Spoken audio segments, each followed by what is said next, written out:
welcome to the Extra Pass podcast presented by Melbourne United. I'm your host, Ben Hopkins, and I'm not joined by my regular co-host, Adam Ballinger, today. He's out in the community working hard with kids and, developing the next generation of basketball talent. But I am joined by a very special guest. He hosted the Gazies last night, Jack Heverin. Welcome. Benny, thank you. I'm a much shorter and far less quality version of Adam in most facets of life, particularly on the basketball court. But nice to be here. Thanks for having me. Oh, it's hard to find. I mean, we do have a lot of talented basketball player guests, but when we have non-basketball player guests, not as many sort of fill the shoes that Balls brings. No, that's exactly right. So whereas I've got size 8s, I'm 5'7", so I'm no chance of ever being any player in this league, so I'll just talk about it instead. I don't know. Social league, I reckon you set some mean screens though. Maybe, yeah, but I'm getting older now, so the bones just tend to break and snap a little bit more than what they used to. It's a bit that way. Even I just turned 27, and listen to you. I just turned 27, but still, I was like, oh yeah, I used to play every night of the week, and now it's just like one night is probably pushing it. No. Well, just to give you an example, last night when the night finished, I stayed in the city because I live in the southeast, so it was a bit too far to go, and come back today for the finals launch. So I walked from where we were at the venue to the hotel, which was like 14, 15 minutes. My feet are killing me today. So this is what you got to look forward to when you get older. Oh yeah, as someone who's had plantar fasciitis in both feet since I was about 21, I love it. It's great. But we will get back to last night. It was a really awesome evening. Obviously, outside of all United's award winners, just special to have everyone in that room and recognise so many special people throughout the entire season. You were hosting, and I think a really special moment, apart from the awards, was having Brad Newley and Tom Abercrombie on stage together, two legends of this league. What's that like for you as someone who's paid such close attention to this league to be able to sort of share that moment with them? Yeah, it's very cool. And I think back to being a hoops-loving sort of youngster, my love for this league goes all the way back to the old Southeast Melbourne. I'm a Southeast Melbourne Magic boy. We had the Melbourne Tigers. So I go that far back to being 5, 6 years old and going with my mum every week, to following it through. And then, things got a little rocky with the league. But you have guys like Tom and Brad who are exceptional players, and they're exceptional blokes. That's the other thing that we're really lucky, and going back into the venue this year for commentary, is that you actually get to meet these guys and talk to them more, and you get to have all these conversations. So, yeah, it wasn't lost on me last night that you get to stand up there with two absolute stars of the competition and talk about their careers. It's a very fortunate position, but I'm really glad that they got to stand up in front of a big room and get the recognition they deserve. Yeah, and I think it's so interesting when you look at those two because, similar bodies, similar builds, and just two different pathways. Brad obviously comes in super dominant as a youngster and then has that 9-10 years in Europe where sort of, I guess, to maybe the Australian public, if you're not paying attention, you might not know what's going on, and then comes over and is still a star and has now moved into a different phase of his career. And then Tom, just 15 years, all at New Zealand, winning championships, club MVPs. It's really been great to see both their journeys across their journeys as a basketball lover, and then to see them both sort of finishing up at the same time. I think it's really special. And they're good people, aren't they? Yeah. I think that there's always something to be said in life about just being a good person. And both of them have been wonderful teammates wherever they've gone and whoever they played with, both at national level or at NBL level. And they deserve it. They really do. Yeah, that was one thing. We were putting together a video of all the, people who wanted to sort of congratulate Brad, and speaking to Bridget, his wife, and we put out a short one on our social media. Bridget had about a half an hour long one that was like all his European teammates. Just so many people came out of the woodwork because he's played with so many big names and so many people, Leon Rose, who's now an executive at the Knicks, Jonas Valanciunas. They played together when Jonas, before he was in the NBA, and, he was 19. And even he played against Luka Doncic. So what a career that he's had. And I just love him as a bloke, to be honest, Newells. And I've got a little bit of an allegiance. Obviously, he's playing with Frankston. I'm a Frankston boy, so I'll go and watch him in NBL1 in the winter as well. But I just think he's the sort of guy that if you were playing golf somewhere around here and you had 3 in your group and he was on his own, he's just always up for a chat. He could join you and play 18 and you'd have no idea who he was or how good he was at the absolute peak of his powers. He's just so modest, and I think that's kind of represents him as a man and why he's been so successful. So, yeah, geez, this bloke's tall and he's good at golf and he's a nice fella. Yeah, and he likes to have a beer after it, so it's great. Well, we had that special moment with Tom and Newells, and then for United. We had a lot of special moments across the night, a lot of award winners. I guess we can get into them a bit. We'll start maybe with Dean Vickerman, Coach of the Year. It was one I was rooting for very hard. I don't have the most active Twitter fingers, but I did put out a tweet on the Monday morning saying he's got to win it, because I just think there is a lot of recency bias in this league. But when you look just at this entire year and what he's been able to do with people in and out of the lineup, coming off the season he did last year, changing coaching staff, changing playing group, I just think it's been phenomenal. Yeah, and I'm not fence sitting here. I honestly thought that all three of the nominees could have won for different reasons. I think John Rillie, from where Perth were to where they are now, is incredible.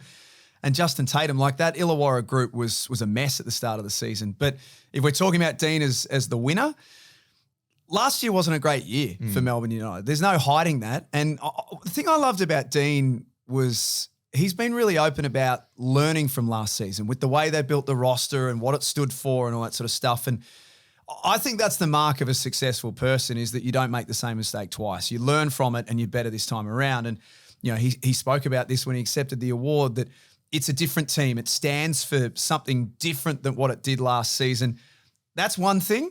But then to get them to do what you want them to do on game day is not an easy thing, particularly when you've got so many stars on the roster. So it's full credit to Dean. I mean, that's now 3 Coach of the Year awards. He's now getting up there right in that top category of the elite coaches in the history of the NBL. And he could win plenty more. He's still contracted for another 4 years. Yeah, so, absolutely. Yeah, he deserves it. Yeah, absolutely deserves it. The other 2, as I say, would have been great stories as well, but there's something to be said for the turnaround from last season to this season. Yeah, absolutely. I have to sort of be the resident stat man here at Melbourne United. So I'm always keeping an eye on Dean as he sort of climbs the ranks. And one of the things that I've mentioned whenever he's hit milestones, whether it was 300 games or 200 wins, which he just recently hit, that among coaches who have coached a similar amount of games, only Gorge has a better winning percentage. Yep. So he just, whatever organization he's in, he just comes in and really instills his values and knows how to create a winning environment. And that's obvious. I think there are times this season where Melbourne haven't been playing their best basketball, but they can still go back to the basics. And I think that's really important. And they're the basics that Dean and the coaching group have set up. And that's a huge thing. I know it was something that Cam Luke mentioned at the start of the year, and it's been brought up all year, but to go a whole season without losing back-to-back games is enormous, because it just shows that, look, we can have a bad game or things don't go our way, but we're always, especially when you're playing Friday and then playing Sunday, we're always able to bounce back, get back to the basics. And we see it here at United as staff every day. He keeps the boys accountable. You know, there's no way that it's just, you know, we're 10-1 or whatever we were at the start of the year. Let's just sort of cruise through because we got a gap. It's just, no, we got to push every day. Even on Sunday, like top spot was locked away against Illawarra. Could have been forgiven for resting a couple of guys and getting through that way, but there was no resting. It was great to watch. So full credit to Dean. I just really like him as a person and what he stands for as a coach, and another one that got their recognition last night. And then we move from the bench to the court and we look at some of our players that won awards. We'll start with Shea Ili, Defensive Player of the Year, another hotly contested award. You know, Sammy Mack and Will Magnay, both deserving, but I just think, you know, I'm in love with Shea Ili and the way he plays. It's just the way he just moves. We had our high performance manager on a few weeks ago, and he said Shea's one of the best athletes he's ever worked with across all sports. Just the way he moves and the way he can disrupt whatever another team is trying to do. It's phenomenal, and I'm really happy that after 2 straight years of being nominated as a finalist, really happy that he got the nod last night. Yeah. He's a better defender than he is an interview, that's for sure. I think I learned that last night. He did throw you under the bus. I felt a bit bad for that, but as someone who's had to organise interviews with him for the past few years, it's not like I didn't see that coming. And to be honest, I've done a few things with him as well, and you kind of knew that it was going to be short and sweet. It was funny. As he was walking up to the lectern, he was like, I'm not talking. I said, no, you are. This is all sort of under the breath. He said, 1 question. I said, no. It literally was 1 question. He got up and just walked off after that. But I think, you know, that award's named after Damien Martin, who's won it 6 times, and he is everything that the award stands for in desperation, in pressure, determination, all of the superlatives. You can throw them all out. I think Shea stands for a lot of them as well. So in many respects, it's fitting. I mean, Will Magnay's a different type of defender. He's a shot blocker and a rim protector. Shea guards the best guards in this league every single week and does a phenomenal job. You got to follow guys around like Jordan Crawford and Parker Jackson Cartwright and Jalen Adams. You name it. Every team have got great point guards, and Shea gets them every single week. So, yeah, I think he's a really, really deserving winner. Yeah, it's one of those things where, they say the rising tide lifts all ships. When you see Shea just putting his body on the line and doing everything he can to shut down those guards, I think it just lifts everyone's energy. You see the bench whenever he's diving on the floor or taking a charge. There's so much excitement and it makes everyone else play harder. Yeah, and you need a guy like that in your team. And the other thing with Shea too, I think that's worth talking about is that at the end of last season, and I don't think this is a great secret, there was a bit of uncertainty about where Shea's career was at. He'd had some issues with concussion. We know how sensitive that part of the body is now and how all teams and all sports are being really, really cautious with it. So for him to be able to play almost a full season, touch wood, and have no dramas whatsoever, for what he's been through, you could forgive him for having a few doubts about, do I dive on this loose ball? Do I put my head in a situation here where it could get knocked off? But not Shea, he just gets out there and plays. Yeah, I think it was so meaningful for everyone here at Melbourne United and everyone who appreciates the way Shea plays, especially to see the season end last year, but to see him go through everything he did, play for the Tall Blacks in the World Cup, play really well in the World Cup, had a tremendous World Cup, and then come back and still be that same player because he only knows one way to play, and that way helps, it helps teams win championships. And, he's a crucial part of this team, and we hope he, knock on wood, as we said, we hope he stays healthy throughout the finals and throughout the rest of his career. Because regardless, I think all basketball fans, you never want to see anyone get hurt, and especially matters of concussion and matters of the head. It's nasty stuff. He'll be important come finals. That's not a groundbreaking statement from my end, but headline. We'll get a better headline than that, I promise. But he is going to be such a crucial part of what Melbourne do in the playoff series for sure. And then you talk about just an absolute defensive beast. Then we look at an offensive beast who's really, been the spark plug so many times coming off the bench in Ian Clark, who wins best six man. I think Ian could have gone to so many teams and been a starter, but to come here and really fit into this role perfectly.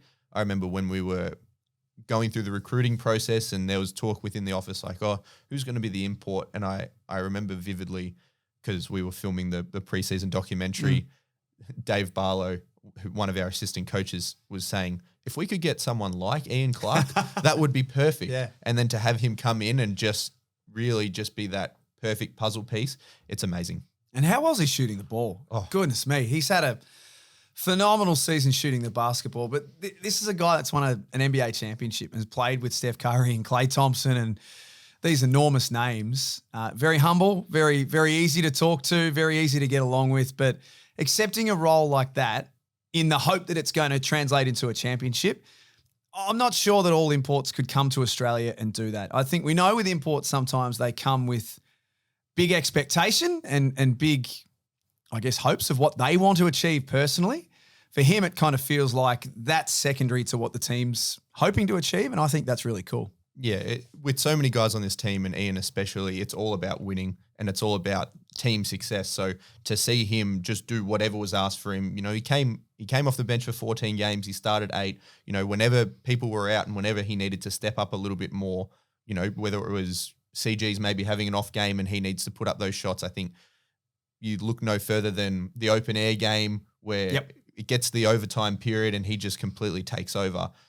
To have a piece like that, it takes nothing away from the other nominees, but I don't think any team has a piece like that, which makes me feel very lucky as a Melbourne United employee. I'm not surprised. There's a lot of teams that would love to have him, like you say. I think the other thing too with Ian Clark is that he may not start, but he'll be there at the end of a game. So yes, he's coming off the bench, but still playing significant minutes and still playing clutch minutes at the back end of the game. And you go back to when Sydney won their championship a couple of years ago, Ian Clark played an enormous role in that grand final series. So for your point of view and a Melbourne United fan's point of view, hopefully he can do the same.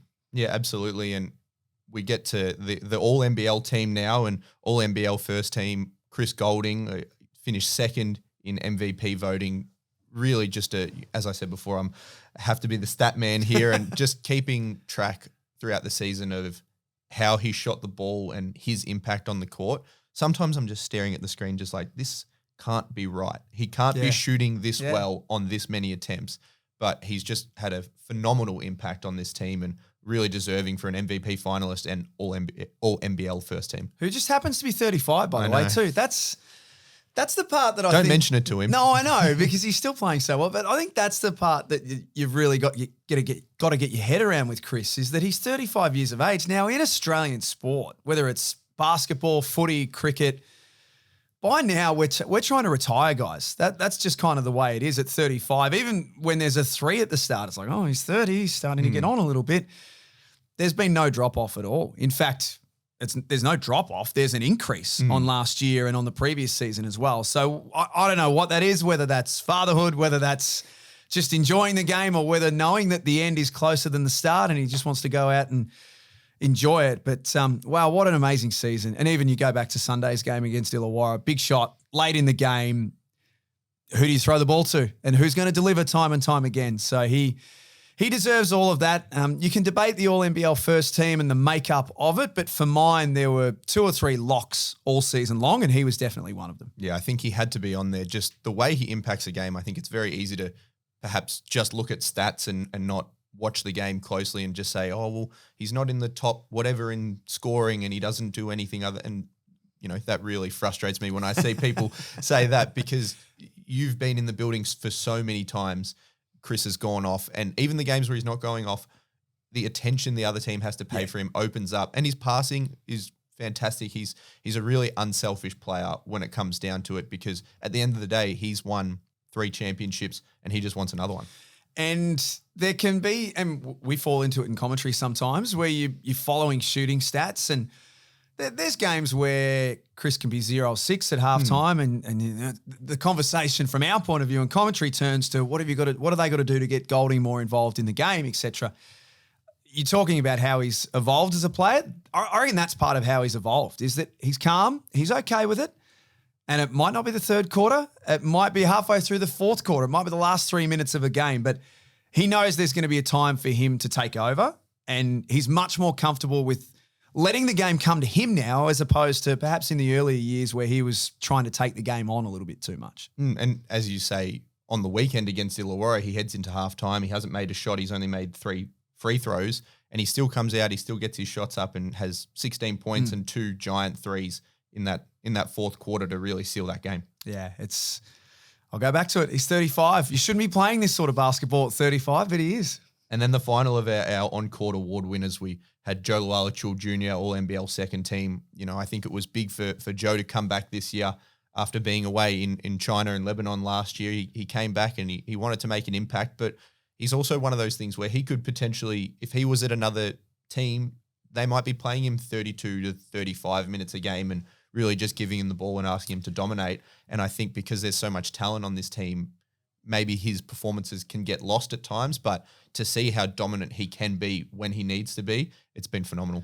I'll go back to the Australia Day game that Melbourne played in Brisbane. We were in the venue. It was our first time in Brisbane. He had a look in his eyes that night, and he was up against Aaron Baines and Tyrell Harrison, and also Rocco Zakowski coming off the bench. But there was a lot of love all season for Brisbane and their big man and how good they'd all been working together. It's as if he walked in and took that personally. And looked at particularly Aaron Baines with his resume and went and just looked at him and said, I'm going to take you down tonight. And he did. He was, as I say, that look in the eye was a guy who just decided that he was going to dominate that game, and he did. And I see him as being, if you win through to the championship series and whoever you play, I think you could do a lot worse for those who like to have a little flutter than have Joe Lualachul as your grand final MVP, because I just think big game situations, he seems clearly motivated.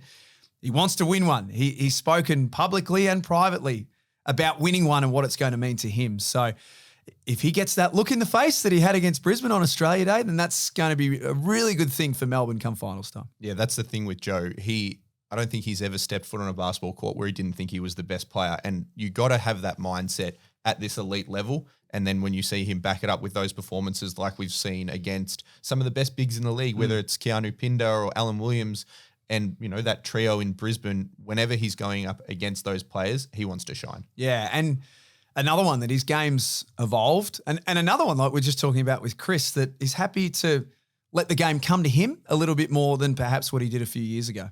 Yeah, and it's been really special as well seeing his connection with Ariel because, there definitely could be players who may think that, oh, this young guy, he's taking my minutes or I'm in foul trouble and now they're going to him. But the way those two play off each other and help each other whenever there's something on the court, they'll always be screaming out from the bench in the court, just like, this is happening here and this is happening there. So it's been awesome to see that relationship. And I think it's made Ariel a lot better this year, who's had his own tremendous year. And hopefully we see him head off to the NBA after this season. Pretty handy luxury, isn't it, for Dean to have Ariel and JLA, two guys who in their own rights could both be playing in the NBA. So it's a good thing to have.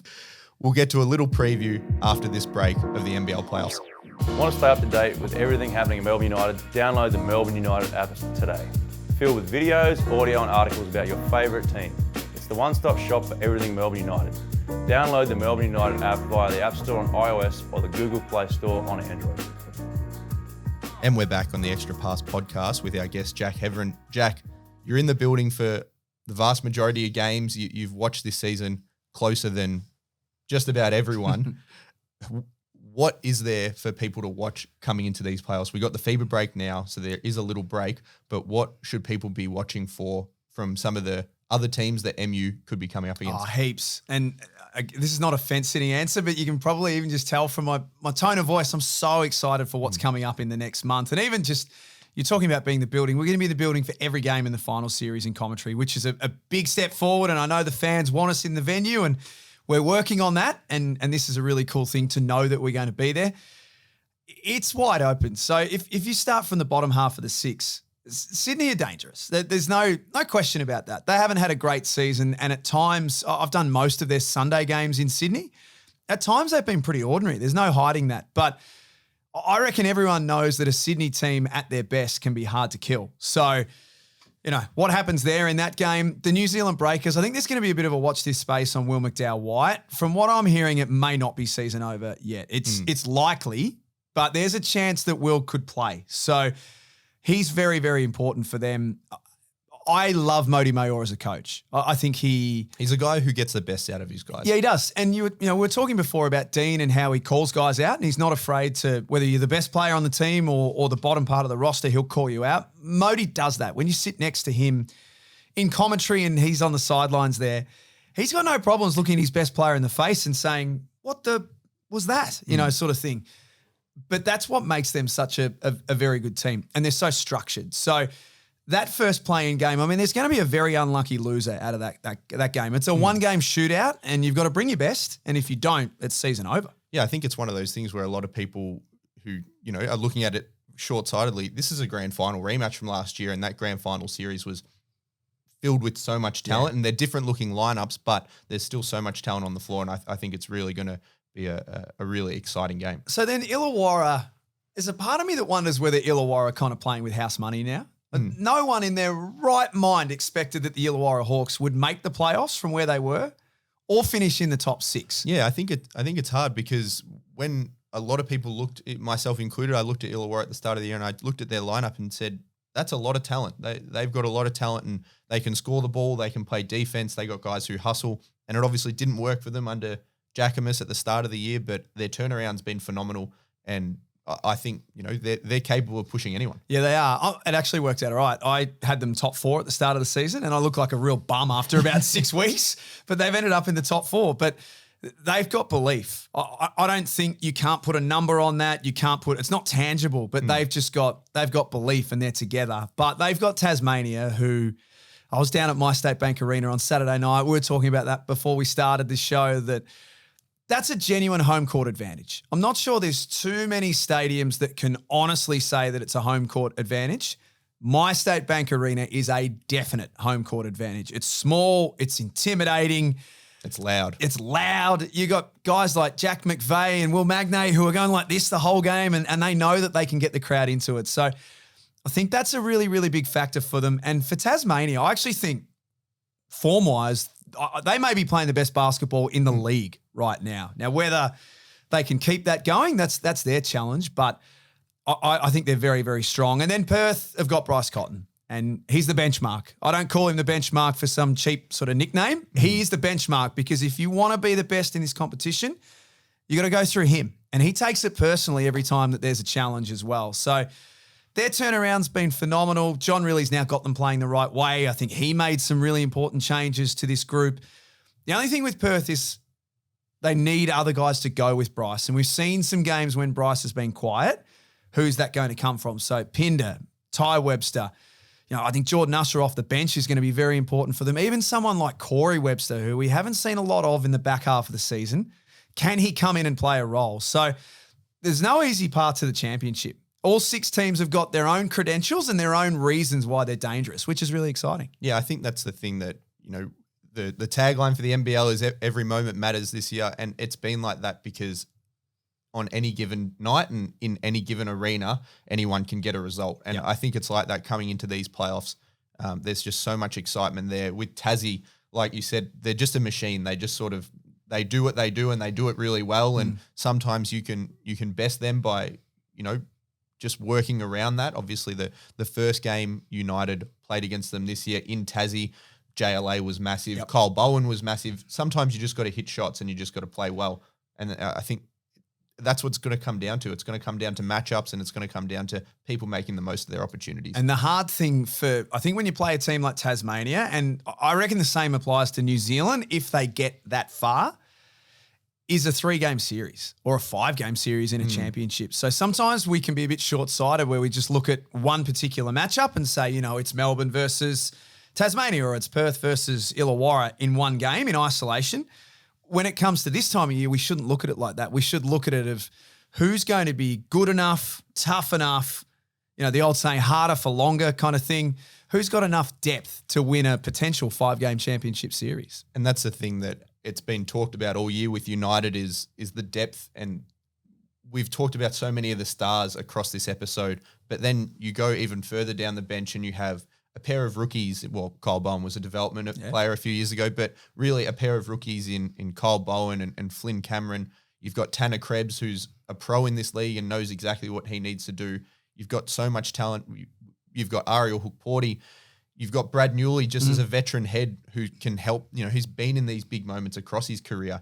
And I think for Dean to have that depth there, it's just going to help so much. Speaking of Flynn Cameron, just by the way, if I could buy shares, I think in just about any player in the competition and play the futures game, it's Flynn Cameron.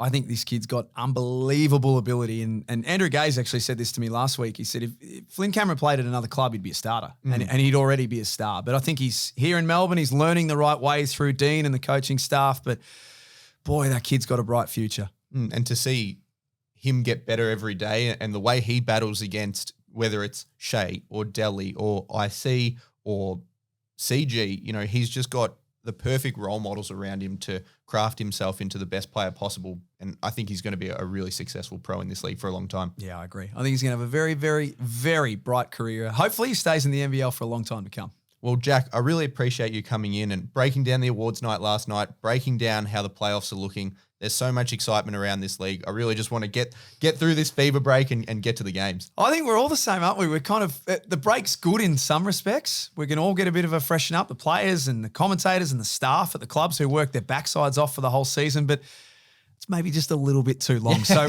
roll on next Wednesday. No worries. Well, thanks so much for listening, everyone. Thank you, Jack, for coming on. And that's been another episode of The Extra Pass.